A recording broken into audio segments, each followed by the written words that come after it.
Hi ಎಲ್ರಿಗೂ ನಮಸ್ಕಾರ. ನಾನು ನಿಮ್ಮ ಭವ್ಯ. ಇವತ್ತಿನ ವಿಶೇಷ ಸುದ್ದಿ ಏನಂತ ಅಂದರೆ ಚಾಲೆಂಜಿಂಗ್ ಸ್ಟಾರ್ ದರ್ಶನ್ದಾಗಿರುತ್ತೆ.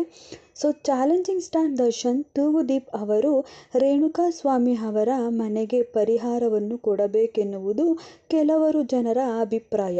ಆದರೆ ಈಗ ತಾನೇ ಡಿ ಬಾಸ್ ದರ್ಶನ್ ಅವರು ಜೈಲಿನಿಂದ ಜಾಮೀನು ಪಡೆದು BGS ಆಸ್ಪತ್ರೆಯಲ್ಲಿ ಬೆನ್ನು ನೋವಿಗೆ ಸಂಬಂಧಪಟ್ಟಂತೆ ಚಿಕಿತ್ಸೆಯನ್ನು ಪಡೆದು ಹಾಸ್ಪಿಟಲ್ನಿಂದ ಡಿಸ್ಚಾರ್ಜ್ ಆಗಿ ಮನೆಯಲ್ಲಿ ವಿಶ್ರಾಂತಿ ಪಡೆಯುತ್ತಿರುವ ಚಾಲೆಂಜಿಂಗ್ ಸ್ಟಾರ್ ದರ್ಶನ್.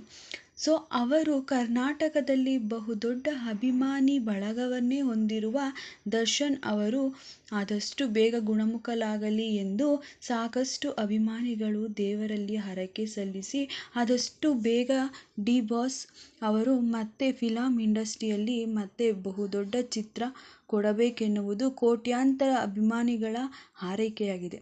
ಆದ್ದರಿಂದ ದರ್ಶನ್ ಅವರು ಆದಷ್ಟು ಬೇಗ ಗುಣಮುಖರಾಗಲಿ ಎಂದು ಡೆವಿಲ್ ಚಿತ್ರವು ಮತ್ತೆ ಶುರುವಾಗಲಿ ಎಂದು ಎಲ್ಲರೂ ಅಭಿಪ್ರಾಯಪಟ್ಟಿದ್ದಾರೆ. ಈ ವಿಡಿಯೋ ಇಷ್ಟ ಆದರೆ ಲೈಕ್ ಮಾಡಿ, ಶೇರ್ ಮಾಡಿ, ಸಬ್ಸ್ಕ್ರೈಬ್ ಆಗೋದನ್ನು ಮರಿಬೇಡಿ. Thank you for watching this video.